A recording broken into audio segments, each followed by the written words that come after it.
ಏನಾಯ್ತು? ಯಾಕೆ ಬೇಜಾರು ಮಾಡ್ಕೊಂಡಿದ್ದೀರಾ? ಏನಿಲ್ಲ, ಈ ಮಕ್ಕಳನ್ನ ನೋಡ್ತಾ ಇದ್ರೆ ಬಹಳ ಬೇಜಾರಾಗತ್ತೆ.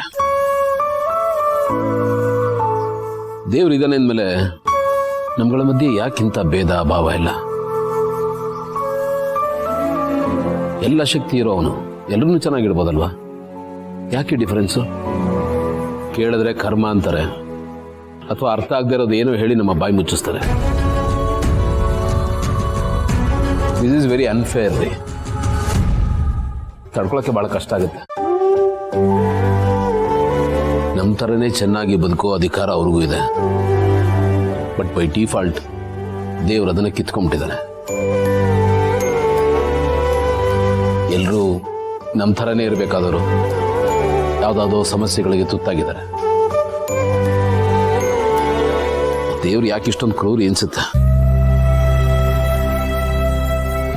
ಗೌತಮ್ ಅವರೇ, ಎಲ್ರೂ ಸಂತುಷ್ಟವಾಗಿಡೋದು ದೇವ್ರ ಕೆಲಸ ಅಲ್ಲ.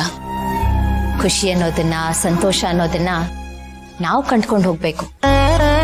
ಆ ದೇವ್ರ ಕೆಲಸ ಏನು ಅಂತಂದ್ರೆ, ಎಲ್ಲಾ ಕಷ್ಟಗಳಲ್ಲೂ ಜೀವನದಲ್ಲಿ ಒಂದಷ್ಟು ಚೈತನ್ಯನ, ಒಂದಷ್ಟು ಖುಷಿನ, ಒಂದಷ್ಟು ಜೀವಂತಿಕೆನ ತುಂಬೋದು.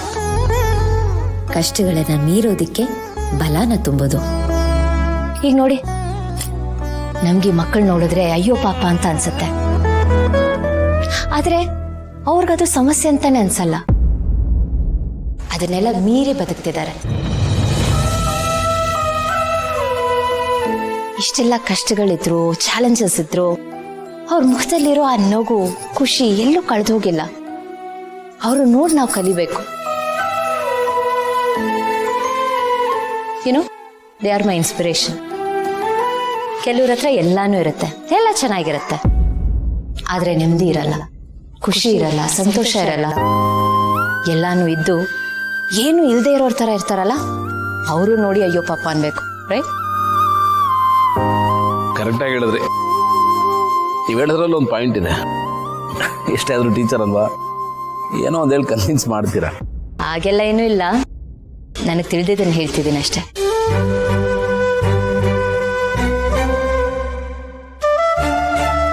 ಗೌತಮ್ ಅವ್ರೆ, ನಮಗೂ ಈ ಥರದ್ದು ಒಂದು ಮಗು ಆದ್ರೆ ಏನ್ ಮಾಡ್ತೀರಾ?